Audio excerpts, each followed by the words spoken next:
Hello, everyone. Good to have you join us on Fat Corner Talk Shows on 2023 Nigerian general elections. My name is Gideon Oguniyi. I'm the project leader of Fat Corner, and I want to promise you that today's show promises to be a very educative and interesting one. And so stay tuned as I take you through a number of things that you need to know about 2023 Nigerian general elections. I'll be talking about the voters' education, what you need to do on the day of the election. I'll be talking about the threats to this election and what the citizens must do to avoid crisis in this election. I'll be talking about participation of young people, and I will also later be talking to some supporters of Labour Party and also of APC to get their perspectives and their views on the chances of their candidates to win this election. So it promises to be a very interesting show that we're going to be having today. So stay tuned as I take you through.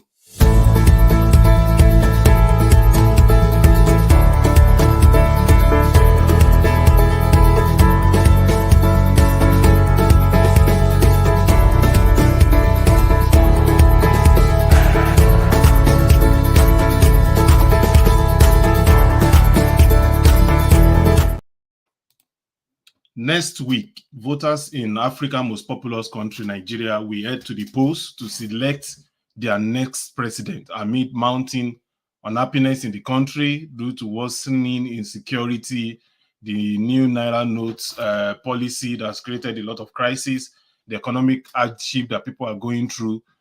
You also talk about high inflation, deadly attacks by gunmen against innocent civilians. The 7-year rule of the outgoing president Muhammadu Buhari is coming to an end, and Nigeria has faced a lot of crisis. So the next election, the 2023 Nigerian election, starts with the presidential election, which will be held on the 25th of February 2023, where Nigeria will have the opportunities, Nigerians will have the opportunity to elect the new president and vice president of Nigeria after the tenure of the incumbent president, who cannot seek re-election.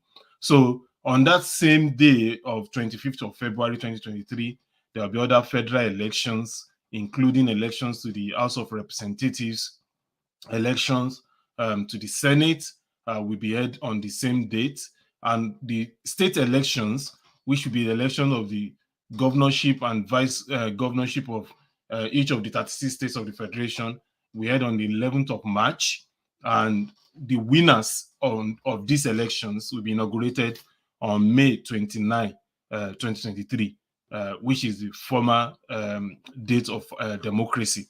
But what are the things that you must know as voters? Because we have a lot of young people that will be voting for the first time in this election. So what are the things you must note? So these are the things I'm going to be taking you through in this broadcast. The first thing I want to talk about is the PVC. So in order to vote in this election, either the presidential election and the central elections, which is the presidential election, the election to the House of Representatives and Senate, or the state elections, you will need your permanent voters card, PVC, to vote, which essentially show that you are registered to vote, and it proves your identity as the voter. So PVC contains biometric data of the voter as used, and it will be used for further verification on the election. So that means your data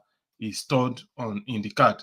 However, the collection of PVC is over. The deadline for the collection of PVC is over. So if you have not got your PVC by now, that means you will not be able to participate in the election. But if you have got your PVC, the deadline was February 5th. If you have got your PVC, you'll be able to cast your ballot.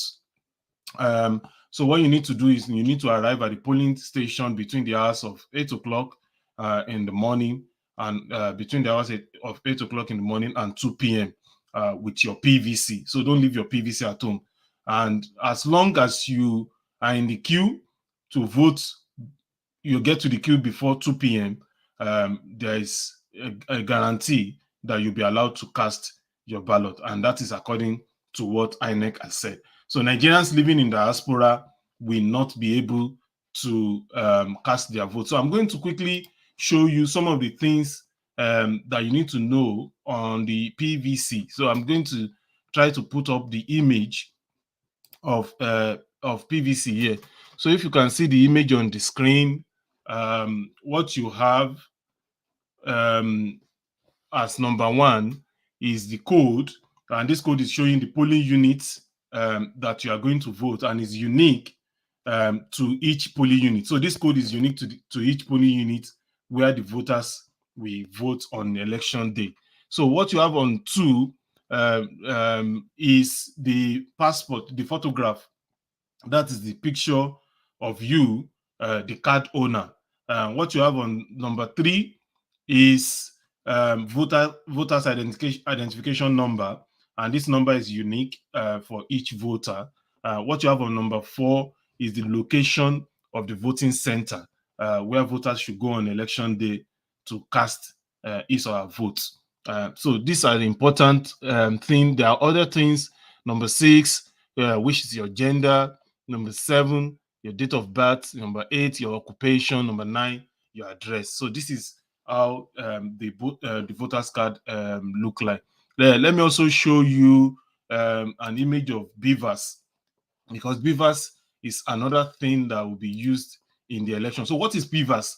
This election is different to the previous ones because a new system is being used, the bimodal voter accreditation system, which is a device introduced by INEC in 2021. And the main aim of this, of the introduction of this device, is to stop election fraud. So beavers is essentially a small rectangular box with a screen that is more technologically advanced than the smart card readers used in the past. So the key benefits of beavers is that it has the capacity to perform identification of dual identification of voters on the election day, and this identification will be done through their fingerprints and facial recognition. So this should stop people without valid PVC from voting, as well as those who are ineligible to vote attempting to do so.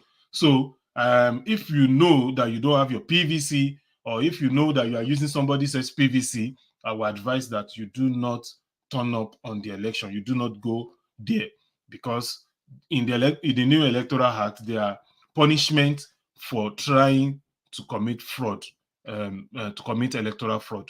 And I think it attracts imprisonment and huge fine. So I would advise that you desist from turning up if you have in mind that you want to go and commit fraud.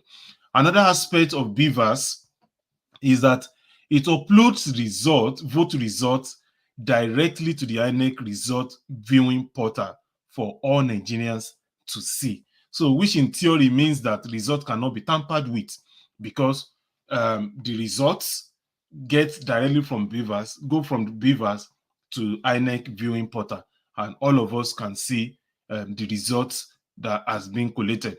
So there has been concerns about the beavers after it experienced glitches in statewide elections in 2021 and 2022, but INEC is giving us assurance that these problems have been resolved. So what you have on the screen is how beavers look like, and this is what will be used in this coming election.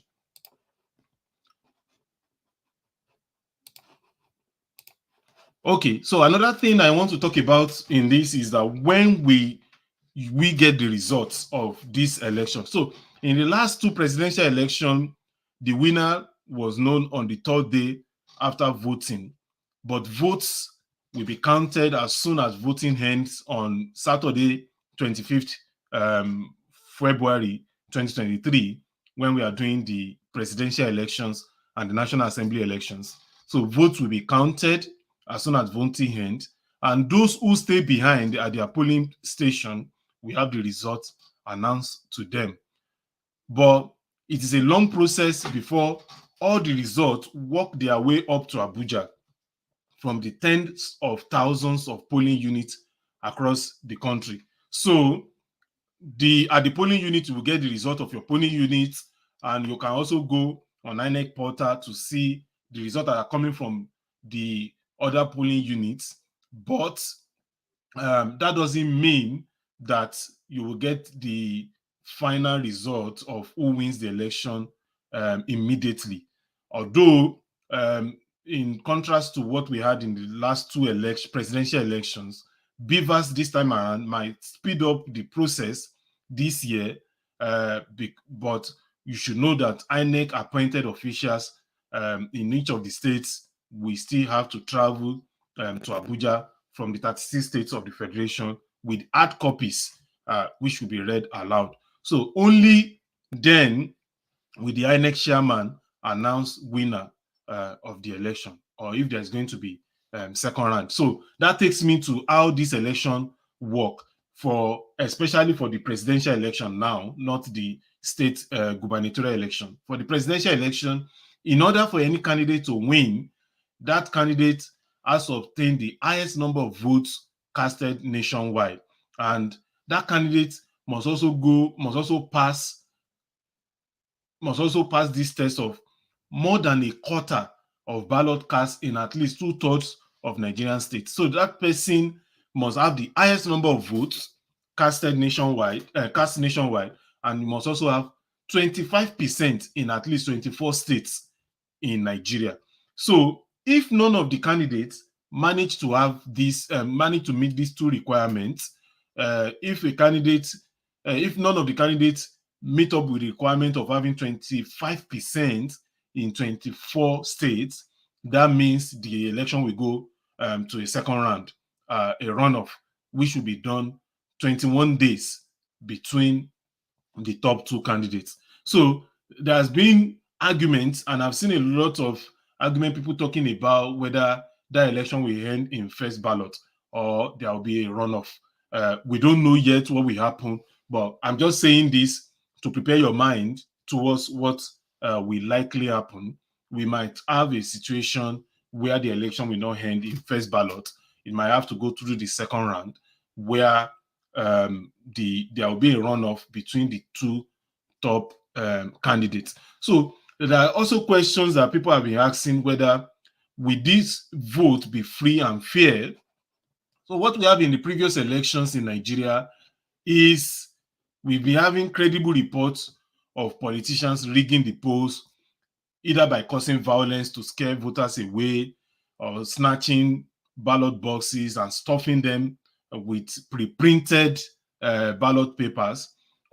But what the Independent National Electoral Commission, INEC, is telling us this time around is that with the use of this new technology that will help to ensure that ballot is secure and is not marked by fraud or rigging, that the 2023 Nigerian elections will be free and fair. And I want to, on this program, on this talk show, I assure Nigerians that they should go out to vote, and that they should know that their vote will count. And we've been talking about this in our previous discussion. Before I continue, let me quickly say that at Fat Corner, our motto is empowering young people towards a better Africa.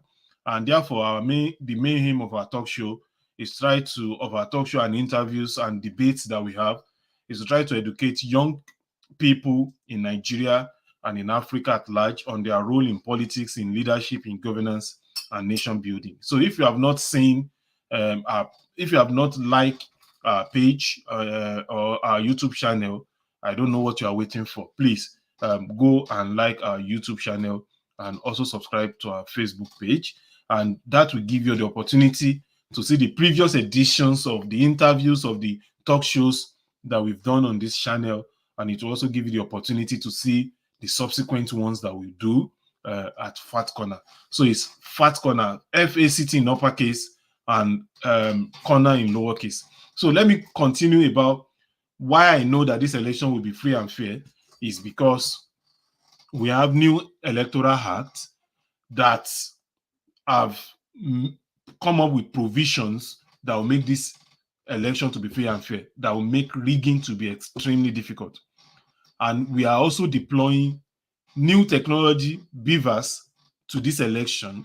And what I can tell you categorically is that with this new technology, rigging of the election is going to be extremely difficult.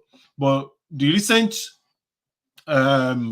challenges that we've been having, apart from violence or trying to stuff the ballot box with pre-printed ballot papers, is the issue of vote buying.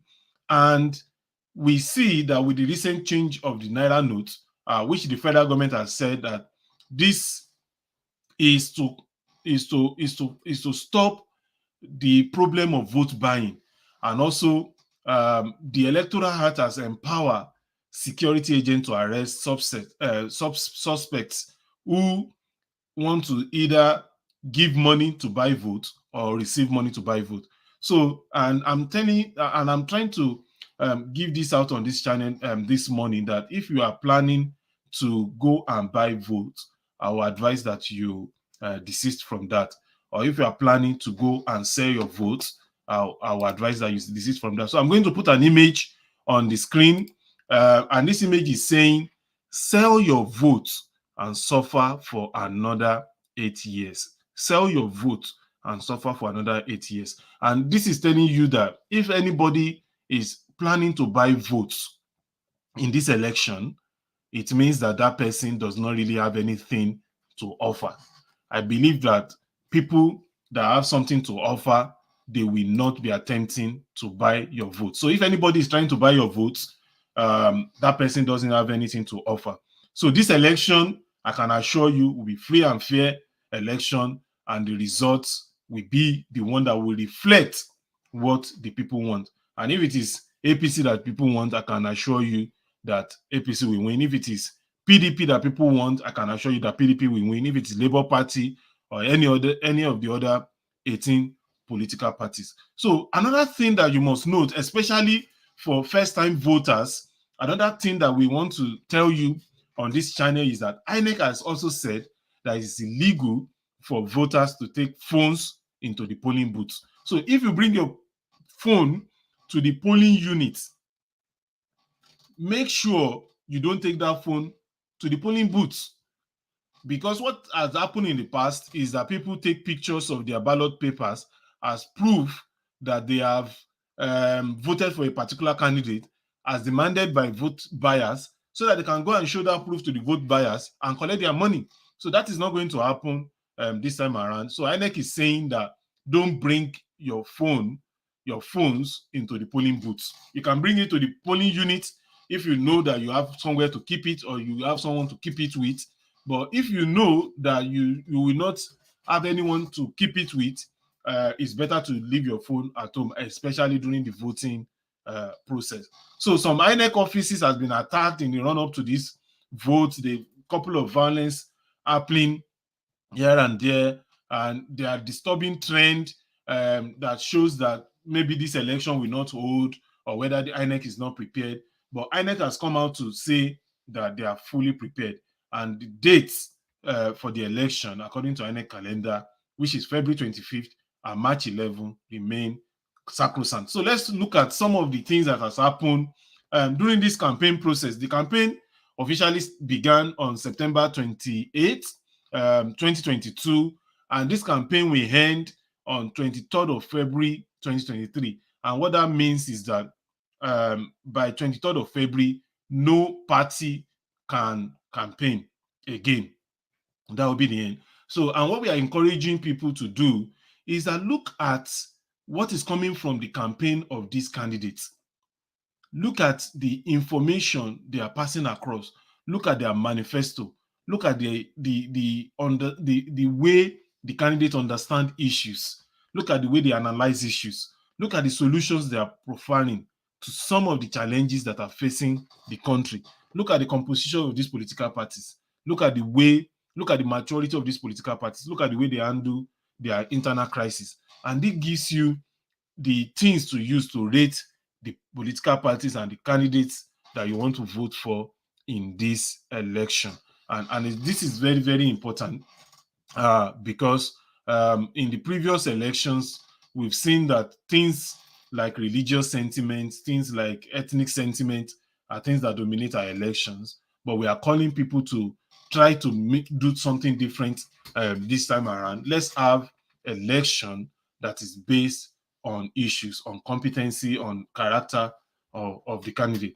Another thing to note is that INEC has been working to make sure that they delist invalid registrants, and the last time they announced, they deleted about 2.78 million enrollees who have been removed due to double registration, underage registration, and other issues. And the INEC chairman has said that the INEC chairman, Professor Mahmoud Yakub, has said that for this coming election, 93.52 million people are the total number of registrants. So we are telling Nigerians and we are telling young people that they need to go and vote. There are a lot of things that shows that this election will be credible. And you have 93.52 million people that have registered for this election. What we've had in the past is voters apathy. In 2019 election, only about 35 to 39% of the registered voters turned up to vote. But this time around, we are expecting that young people will go out and to vote. So in accordance to the law, INEC posted the registries in each local ward and also released the full registrant list online. And they asked the general public to go there to help scrutinize the list amidst and we've seen that the members of the public, they show clear evidence of underage children that have registered, and in response to what the members of the public have done, INEC thanked them, and they've also removed all these ineligible registrants, and they promise that they will prosecute complicit officials that registered these illegal people. So there are a number of other things that I would like you to note. There is a previous interview I do where I was talking about what people should look for in the character or in the candidates that they want to vote for. So I want to quickly play that video now for you to see. Thank you. Before they get to the polls, in terms of the qualities of the leaders that they must choose for Nigeria to progress forward. First and foremost, Nigerians must know that we have 18 political parties that have presented presidential candidates for this election that is coming up in 2 weeks' time. We have, for example, Kola Abiola of PRP. We have Adebayo Adewale of SDP. We have Malik Ado Ibrahim of YPP. We have Okudili and Yajike of NRM. We have Ojei Chichi, the only woman in the contest of APM. So that is the first thing to know, that we have a team political. That there are varieties. Yeah, there are varieties. And not just the 4 most popular ones that have been on our faces when you're talking about the ones that are most popular in the media. We have 14 others that could be potential best candidate for this election. That's the first thing. The second thing is that Nigerians cannot be neutral in this election. It is wrong to say none of the candidates worth my voting. I was having that discussion a couple of minutes ago in another forum, and one person said that none of the candidates is worth voting for. And I said that leads us nowhere. That leads to voters' apathy. And what we've been trying to say on this platform is that people have to decide who is the best among the options that are available. When you are giving options, you have to go with one. And I also mentioned, I think on my Facebook page a couple of days ago, that people that are saying that they are neutral or that we cannot go with any of the candidates available, they are causing more confusion than solution. Because at the end of the day, Nigerians have to realize that one person must be in Aso Rock as the president of the Federal Republic of Nigeria after May 29th, except if they are telling us that Buhari should extend his tenure. So if Buhari is not going to extend his tenure, then people have to make up their minds between now and 2 weeks' time on who they want to vote for. And I think we've discussed this thing extensively in another program that we are doing, Meet Your Candidates, where we're talking about the profiles of these candidates. And I think the most important thing is that people have to look at the manifestos of these candidates, of these parties. People have to look at their profile. People have to look at things like their competency. People have to look at things like their characters, antecedents in public office, and also in their private endeavors. And people have to make informed judgments based on those factors. And another thing that I want to talk about is that people should not be carried away with sentiments. This person is from my tribe, this person is from my religion. All of this leads us nowhere. And we've been talking about this on this platform for a while, that if, for example, there is fuel scarcity in Nigeria, there is new Naira note scarcity in Nigeria, I don't think it affects one particular ethnic tribe, ethnic nationalities than the other. Exactly. It affects us equally. And even the insecurity in the country affects everybody is in this better. Everyone. And if you are hungry, the hunger doesn't know whether you're a Christian or a Muslim. You are hungry, you are hungry. So what I want to say is that let's understand that we have 18 candidates. Let's understand that we can't be neutral, and let's understand that we must choose one out of these 18 candidates. Exactly. And that decision has to be based on issues, on who is the best in terms of all the different factors that we've used to rate this person. Not is there an election in Biafra? This person is from my tribe, because So that was what I said, but I've received a question in the comment section, and I'm going to put that question on the screen. So this question is from Tony Nwabweze, who is asking, is there election in Biafra new country? So right now we don't have new country. What we have is Nigeria. So every inch of land in southeast Nigeria is part of Nigeria. An election will be holding there on the 25th of February 2023, and also on the 11th of March 2023. So and I think these candidates that are contesting these elections, they've responded to Biafra agitations in the way they best understand. So I think what the people, especially young people in Southeast, needs to do is to go and look at the solutions that these different candidates have proffered to Biafra agitations, and use that to determine who should get their votes. So I don't think there is a Biafra country right now. What we have is 5 states in the Southeast being part of Nigeria, and they are going to be participating in this coming election.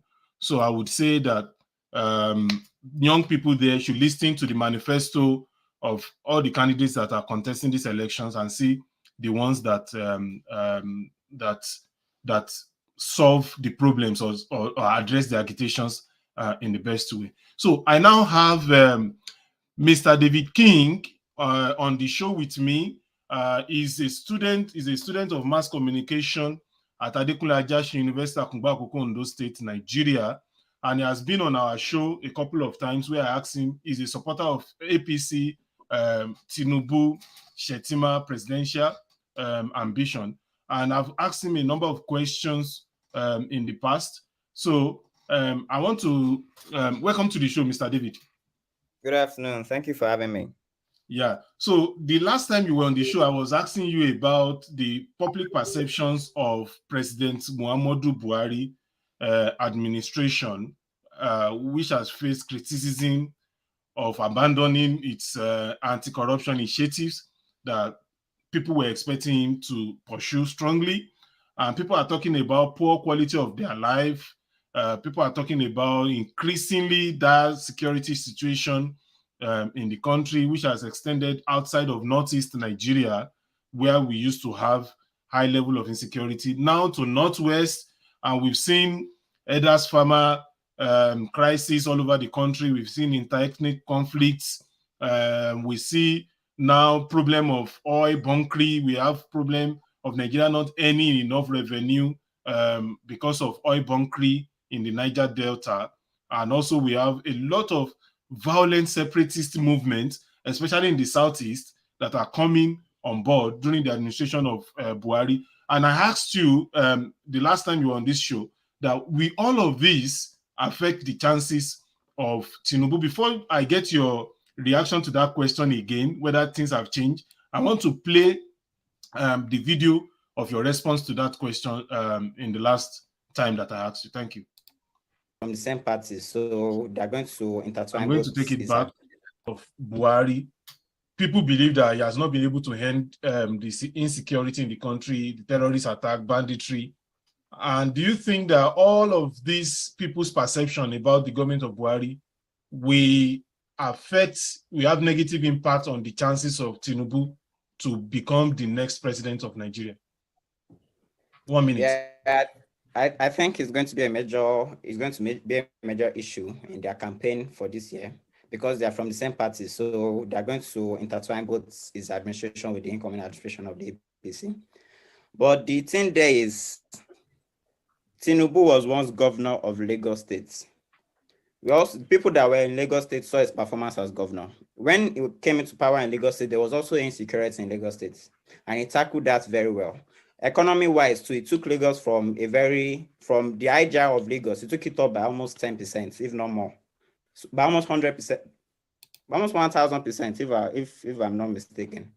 So the fact remains, the Tinubu himself is a very innovative man, and we believe that people are going to base his abilities on him himself and not his predecessor's abilities.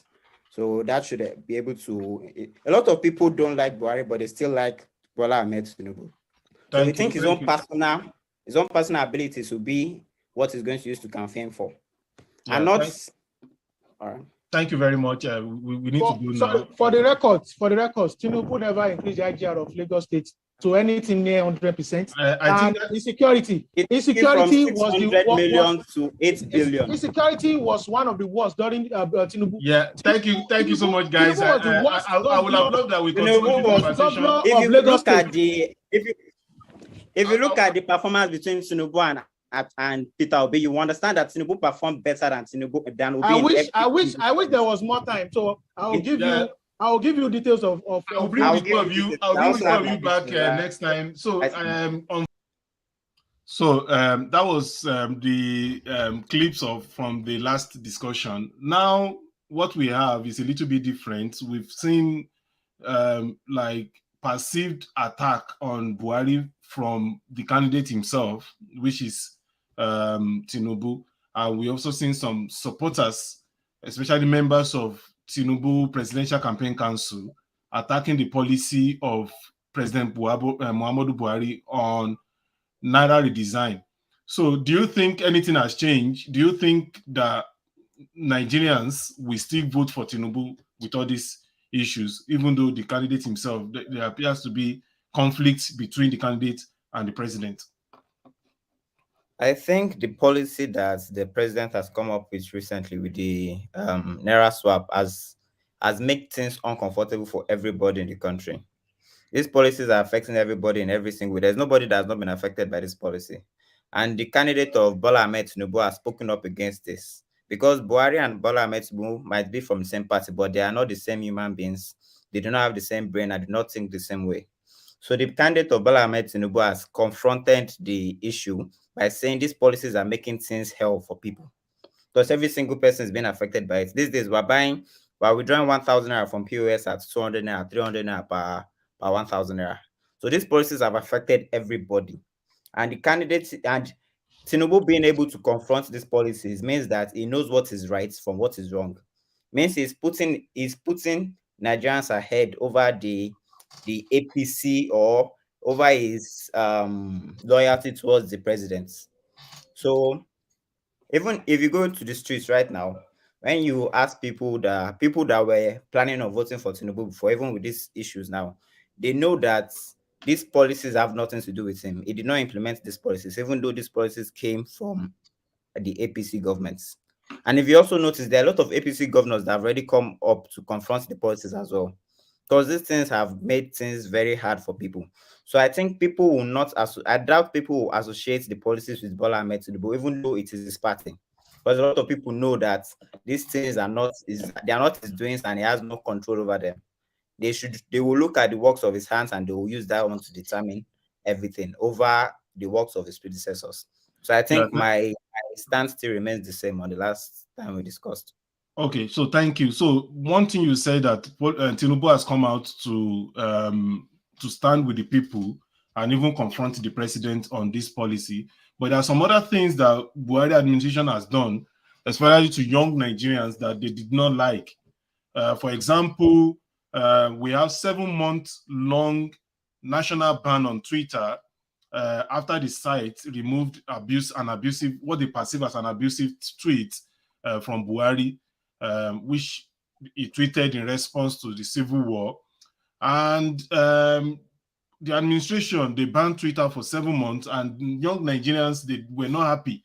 Another thing, key controversy of that administration was the October 2020 protest wave of the EndSARS movement, and the fervent criticism emerged after people were killed by soldiers in Lekki, Lagos. So people are saying that they did not hear Tinubu stand with the people on these two key issues when Twitter was banned, and also when the massacre, the Lekki massacre, but that word massacre has become controversial when that killing happened. So why now? Why is Tinubu standing with the people now on Naira redesign policies? These are the questions that some of Nigerians Twitter, are asking. hello, can you hear me? Yeah, I can hear you. For the Twitter issue, Twitter is not an important issue enough for the people, for Tinubu to have confronted Buhari on it. Nigerians who are on Twitter are less than 2 million. Active users are less than 500,000. 500,000. The fact remains, Twitter was banned because the owners of the application did something that was perceived as wrong. They blocked the account they deleted the tweets from the account of a president. That is not an important issue enough for Bola Ahmed Tinubu to start confronting the president on it. I don't believe it's an important What about issue the enough. issue of the EndSARS protest? For the EndSARS protests, there have been so many controversies on the issue so far. Because now people still believe nothing happened during the Lekki massacre. I don't have any opinion on it. I don't know anything about that. But a lot of people still believe. You see them on Twitter and other handles, you still see them mentioning that they don't really know what happened, that there's no evidence of what happened. So I don't think it would be fair for most of these candidates to come out and speak about something that they are not 100% sure about. Okay, so my last question to you on the show today will be, specifically, tell us why young Nigerians coming out to vote on 25th of February should vote for the candidates of Tinubu and Shettima as president and vice president. Why exactly, specifically, why should Nigerians consider these two people? Every single candidate, most of the candidates that are going for the presidential position right now, we have all seen their work. We have seen their handwork. Yeah. Every single one of them have been governors or vice presidents. Yeah. If you are going to determine what is going to happen when he becomes president, you should go back to his record as a governor, or you should go back to his record as a vice president. If you are going to if you are going to vote for anybody now, you should not be campaigning for them based on what they say. You should campaign up for them based on what they have done in the past. Because anybody can say smooth words for you to believe them. But if you see these people, they've all had positions of power. And what did they do when they were in those positions? That is what you should look at. Bola Ahmed Tinubu performed very well as a governor. He created jobs and he created opportunities for his states. He solved problems as well. Even down to now, people still believe that he has hand in Lagos affairs. But if you look at it, Lagos is Nigeria's best performing state. Yeah. It's Nigeria's Lagos State's IGR is 7 times larger than that of any other state in the country. The entire IGR of the North the entire GR of the Northwest and Northeast combined is what Lagos State generates alone. No, I think the entire GR of the entire northern part of the country is what Lagos State generates alone. So Lagos has performed very well. So let us take that performance and take it to the top, and let's see what will happen all over the country. Thank you very much, Mr. David Kings, for sharing your thoughts with us on the program today. We really appreciate, and we are hoping that you'll be available next week, Saturday, that will be analyzing the voting in different parts of the country. We would like to bring you back again. Thank you very much for sharing your thoughts with us. Thank you for having me. Yeah, thank you. So now I will go to some of the crises that is going on in the country, and I'm going to be talking on whether this crisis will impact the election. So we've seen a couple of violent protests in different parts of the country. I'm going to show you some of the videos. So this is one in Ibadan this week. You could hear the gunshots all over the place. So this is violent protest that is happening, and this has to do with this new Naira note scarcity, Naira design policy. People are protesting, and we need to talk about.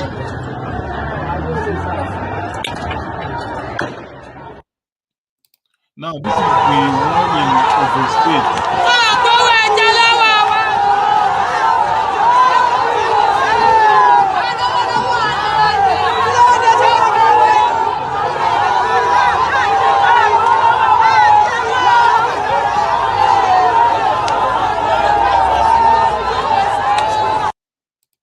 Now, this is the one. This is Mayore. Road. Or is highly blocked.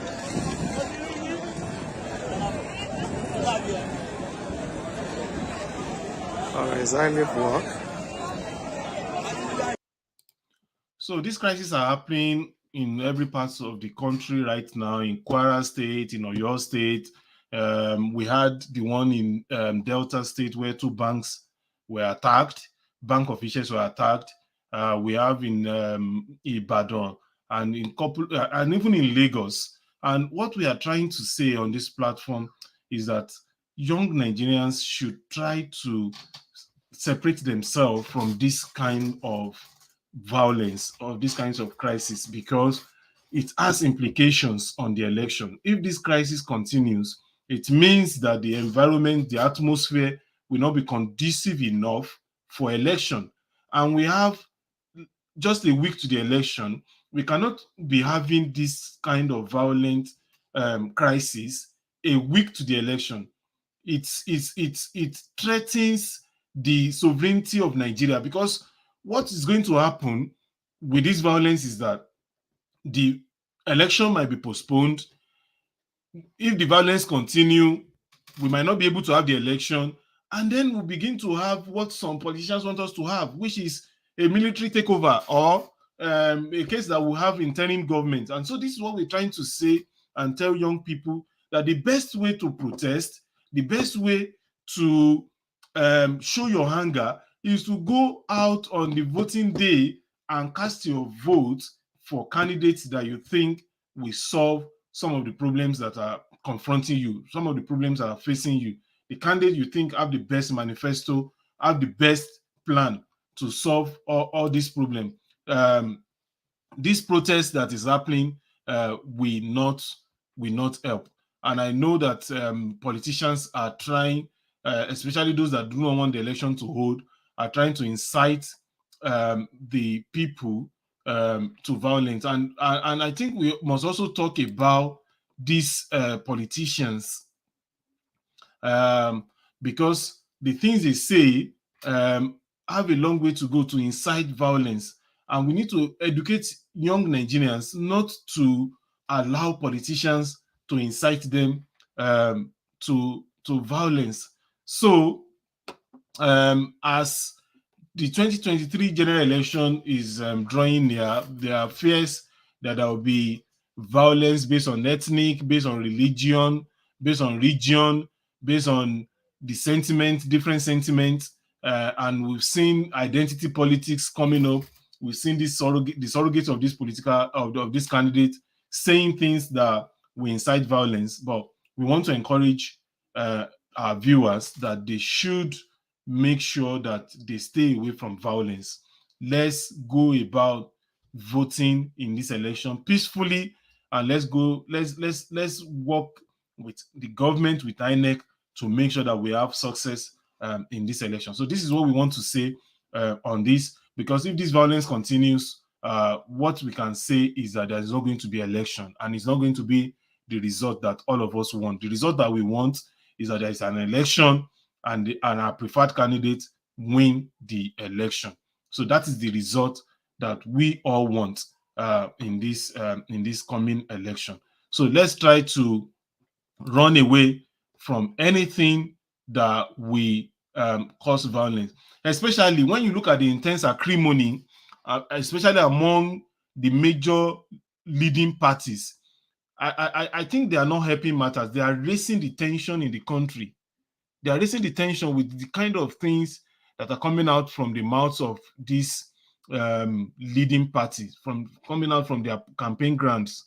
They are raising the tension, but it's important. And why does it matter? I want to repeat again: a peaceful election is important to make sure that we don't have constitutional crisis and we don't have military takeover in Nigeria, because a violent election or violent environment leading to the election day could aggravate the challenges that we currently have and can make Nigeria to lose this election.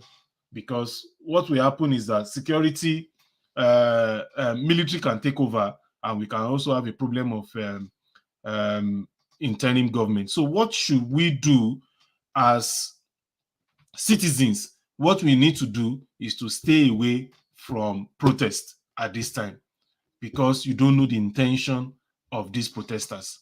There are some of them that have come out just to destroy properties, to kill people. So you don't know their intention. So stay away. When they are calling for any protest, just stay in your house. Don't join them. And the security forces in Nigeria needs to step up at this time. They need to step up at this time against this armed group that are going about trying to undermine Nigeria electoral process. The judiciary should also need to rise up. They need to speed up and punish those behind election violence in Nigeria, especially those ones that are making inflammatory rhetorics, those ones that are making inciting comments that can incite people. And we're also calling on foreign partners to help us sustain our democracy in Nigeria by sanctioning those people that are inciting violence. So what I want to say on this show is that Nigerian democracy faces another crucial test, and this test starts from now. Presidential election, state, national legislative elections hold on the 25th of February 2023, and the gubernatorial and state assembly elections hold on March 11, 2023. And these elections differ from what we've had, the previous 6 elections that we've had since transition from military to civilian rule in 1999. It's different because this is the election that will be having the country's largest ever youthful electorate, showing participation, showing interest in this election. And this is the election that we're going to be having new technologies that have been deployed to stop vote buying. So it's a very crucial election. It's a crucial test for all of us, and we are encouraging young Nigerians that are listening to this broadcast to go out and vote, and to go out and vote, and make sure that you vote massively for the candidate of your choice. And if the election does not end in first ballot, what we are telling Nigerians is that they should be peaceful and they should remain calm for INEC to organize a runoff that will now be between the 2 top candidates for this election. So a peaceful election is critical for this country's stability. It will also boost Nigerian credibility in Africa and also in the world. So this electoral violence, that this crisis that are already breeding up, we are asking people to desist from it, to run away from it, and also not to allow themselves to be carried away with kind of acrimony between these parties. We don't want to inherit their enemies or their opponents. What we want to do is we want to go out and cast our vote for the best candidate of our choice. So thank you very much for listening to this broadcast. Once again, I want to say that this is Fat Corner, and you can see us on Facebook and also on YouTube. FACT in uppercase and Corner in lowercase. And our motto is empowering youth towards a better Africa. So the aim of our talk shows and interviews and debates is to educate young Nigerians, young people in Nigeria, in Africa at large, on their role in politics, in leadership, in governance, and in nation building. Thank you very much for listening, and till we meet again next time. Next week, we'll be covering the election proper. So we also encourage you to follow us and to watch the show next week, which also promises to be a very, very interesting one. Thank you, everyone.